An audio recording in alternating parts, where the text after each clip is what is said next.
Asta's new magic power has made a world of difference in the final war, and he's going to be Wizard King. After a 4-month wait, Black Clover has returned, ladies and gentlemen, and it was fire!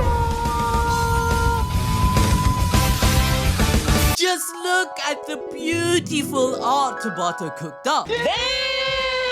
And on top of that, it's revealed Asta's anti-magic has made the Black Balls 2,000 times stronger. What did he say? Chapter 369 begins with Asta and Yuno declaring that they're gonna clap Lucius's cheeks. But suddenly, 2 more clones appear. Huh? Remember, Lucius can create bodies from scratch, as it's all part of his grand plan. He wants to upgrade humanity by killing everyone and rebuilding them in undying bodies. This is the whole reason he cares so little about people. We saw in the past that he was so confident in his plan working that he went as far as to kill his own brother's best friend, all to manipulate Zenon and drive him to despair. This was one of the most important parts in his entire scheme, as without Zenon, it wouldn't be possible. Zenon was a gifted Deva host like none other, and once he showed signs of not being interested in being one anymore, Lucius had to strike. The same thing happened with Dante, as he needed him to simp for Lucifero in order to get his heart. Whilst Varnaka took on Megekula, who acted as Astaroth's stand-in as one of the 3 kings of hell. In the end, they all got killed, but that was always part of Lucius's plan, as he needed their bodies to utilize their magic. With bone, blood, and body magic along with his soul magic, Lucius can recreate all of humanity in an undying body, as he believes that's the only way humans can stand equally, with him being the ultimate wizard king, partaking as a dictator. I can see it, I feel it. He's cooking. Another power his soul magic allows him to do is clone Grimoire. This is because it's linked directly to the soul. As a result, each version of Lucius is as powerful as the original. Plus, I must remind you that Lucius took on the power of Lucifero, who was said to end the entire world if he manifested. Then there's the fact that he also has 100% of Astaroth's power and has consumed all high-ranked devils for himself just to distribute them. For example, he gave Lily Beelzebub and Morgan Lucifugius. This is all on top of his own magic combined with his siblings. Basically, my man is the definition of built different, which allowed him to defeat Master Devil Union Asta in a single attack, even though this transformation scaled 2,000 times stronger than the average Black Bull member and more powerful than all the captains combined. As a result, Lucius created 12 clones in total, and had it not been for Yuno's equally busted Neverland spell, the entire Clover Kingdom would have been game ended by now. Yet, even with his full power, Yuno only managed to take down one of them. This doesn't even include all the angels and paladins under Lucius's control, as we briefly see the battles of Morris versus Scolion and Noelle against her own mother continue. In short, I don't know how else to put this, they're all screwed. We're all gonna die! Luckily though, there's a new savior in town, Magna and Luck.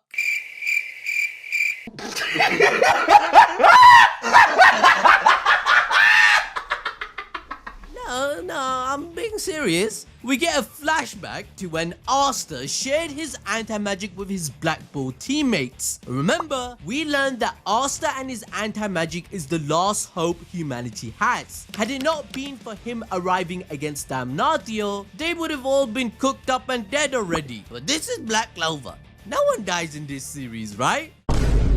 Who? On top of that, Lucius looked at every single timeline using Astaroth's magic stated in chapter 334. He foresaw that he is an anomaly that cannot be read, leading him to call Asta a flaw. In chapter 360, it's revealed there's only one timeline where Lucius is defeated due to a singularity of Yuno unlocking 2 Grimoire and Asta teaming up with him. Remember, the real Lucius is sitting on the throne watching all of this shit go down in chapter 368. And I mean, why is he so casual about everything going so wrong? And not a single prediction he has made thus far was correct. And he even repeats the same boring dialogue every chapter, just like my man Homelander that he's better. But he clearly isn't better, because the odds are not in his favor, as Asta is blessed by the heavens to defeat him as he destroys them one by one. Now you may be asking, ABD, why is it all going wrong when he can see the future? Well, it's all thanks to the Asta effect. Those with the notification bell on would know what that is. Asta's so overpowered that he defies fate and bends the future to his will, making it so that Lucius can't read it. This explains every power-up, unanswered question, and even every goddamn ass-pull in this series. The effect Asta has had with the people around him has led to them also defying fate and creating the timeline Lucius dreaded, such as, you know. For example, Andromeda states in chapter 336 that he's never seen so much growth in magic before in a human so quickly when witnessing, you know, low diff, high rank devils that are compared to Zagreed. Noelle is another example. She was kicked out of her family and was failing at her magic until Asta came along and became the source of inspiration to level up, leading to her now teaming up with the Leviathan, becoming the best water mage to ever exist, even when she confessed her love for Asta, wanting his big black sword and marrying him. It gave her the push to unlock Saint's stage and face off against Megacula. Lucius even admitted that Sisgolian should have died to Morris according to his timeline, yet she lived, all thanks to the Asta effect. And when we look back, we can see that Sisgolian is another mage who has been motivated by Asta. She once thought he became a top-ranked rookie due to sheer luck, but now understand that his skills and determination are unmatched by anyone. That's why he's the GOAT! The GOAT! This is seen when she put her entire life on the line to save Asta against Lucifero, and then Nozel claimed that they had learnt from Asta that anybody can fight those stronger than them, hence why the two of them attacked the literal king of hell, stating, "I'm looking forward to Asta's future," practically confirming that they want to see him be the Wizard King. This was a trigger in the Asta effect that altered timelines. Their admiration for him caused them to live on and watch him grow, much like with Noelle and Yuno, which was something Lucius couldn't comprehend. The bonds he has created with his Nakama has even led to the rest of the Black Bulls harnessing his anti-magic. During his time in the Hino country, Asta discussed the capabilities of anti-magic with Ryu. He realized how Asta could apply his power to another object like a vessel, and thanks to his Zetan training, he has gotten better at controlling anti-magic. Thus, by using the Demon Dweller, Asta can bestow it to his friends for them to also use. Now, look here, man. Before you call this an ass pull and shit writing, it's not like this hasn't happened before. Anti-magic and normal magic have been used together in tandem before in the story. For example, against Sally and Dante, Gorge used his mirror magic to create clones of Asta that could all use anti-magic. There's also the time Asta absorbed Noelle's water magic into the sword, and most recently in the movie, which was absolutely flames, when Asta took on the mana of all the past Wizard Kings using the Elsdosius sword, which then covered half his body in magic whilst the other half was Devil Union. Asta then tells everyone that because of this, they're now magic friends, with of course all of them responding by saying, Brother, this guy stinks! Asta literally just said the power of friendship will kill Lucius. Is this goddamn fairy tale? Corporate needs you to find the differences between this picture and this picture. They're the same picture. As crazy as this new power for the Black Bulls is though, it's not as crazy as the reveal to them that Yami has a sister. Obviously, Finro immediately simps, Gorge continues to be a creep, Charmy offers her food, Luck wants a scrap, and Magna realizes he messed up by dissing Yami's sis. She explains that they must be careful using Asta's anti-magic, as the more spells they use, the more of it will be consumed. They can only afford to use upwards of 1 or two big attacks. However, Luck of all people has no care in the world about that, as long as he can go all out and defeat a powerful enemy before he reaches his limits, then it's all good. Thus, he unleashes ultimate magic combined with anti-magic to go on a craze-induced rampage. Luck blitzes the angels in the area, causing concern to Lucius, who recognizes such frightening power. But before he can fully process how Luck even has anti-magic, Magna attacks from behind with an anti-magic fireball. At first, it looks like Magna doesn't hit, but let's be real, Magna don't miss. He purposely threw the fireball past Lucius as it's a homing missile that goes after powerful magic. He tries to block the attack, but due to its properties, it's not possible. And so, moments before it connects, chains come spewing out. That's right, Magna has done what he failed to do before. He's landed the Soul Chain Deathmatch. Now, this puts into perspective just how huge of a buff Asta's anti-magic cloak gives the Black Bulls. Back in chapter 365, remember Damnatio effortlessly destroying the chain before Magna had a chance to use it properly? This automatically scaled Damnatio's paladin form way above 100% Lucifero Dante, who was already 502 times stronger than Magna, confirmed by the manga. Whereas now, thanks to the anti-magic buff, he has managed to trap Lucius inside. For example, Luck just killed 6 angels as if they were fodder, whereas only a few chapters ago during 357, Jack had to use his ultimate attack to achieve the same thing, and then died in the process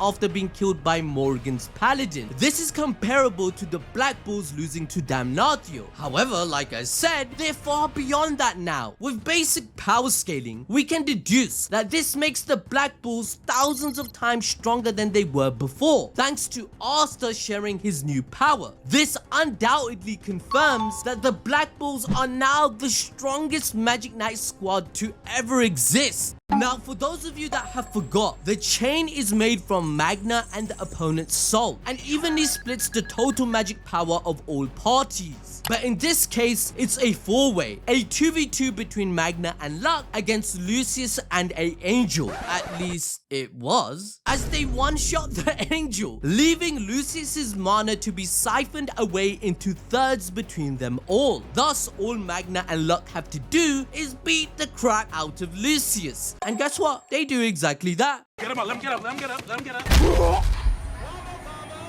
Fight back! Fight back!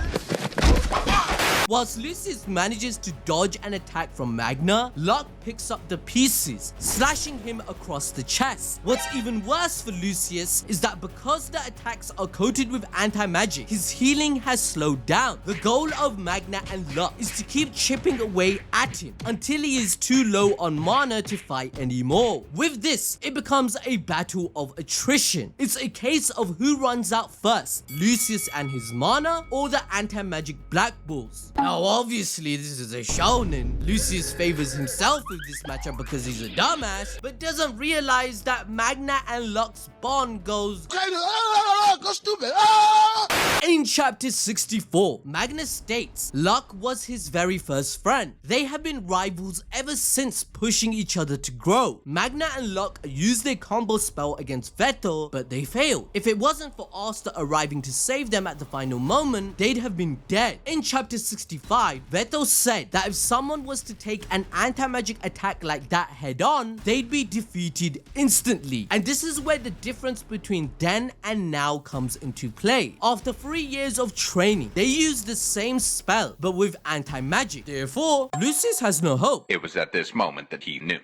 He f***ed up. Even with just half of it remaining, by combining it together, they finally can overpower Lucius by bypassing Soul Chain's deathmatch limitation, as they're now theoretically at full power. Thus, they used an upgraded combo spell which kills the clone instantly. Now remember, I know it's been 3 months, but this is why you should smash the like button on this video, as I'm gonna remind you that in chapter 368, remember the gang saved Yami's life, which immediately tells us that they are going to pack up everyone in front of the whole kingdom despite being seen as the outcasts. This follows the theme that those who are judged by society's royal standards are obsolete, especially since they tried to frame Asta in chapter 217 for something he did not do. After all, they are afraid of something they can't understand. But that very power is saving the world, as mentioned by Damnatio Kira himself. In chapter 367, he never thought that he would ever be saved by the likes of them. With this, Asta confidently tells Lucius to shut his bum ass up, as the upper hand he had is gone thanks to his brand new power, making this a fair fight. As a result, every Black Bull would destroy all the other clones, making Lucius look like the clown that he is. Now, to enjoy even more peak fiction, Boruto's time skip has started, and Sasuke is killing his own daughter Sarada? Find out here why.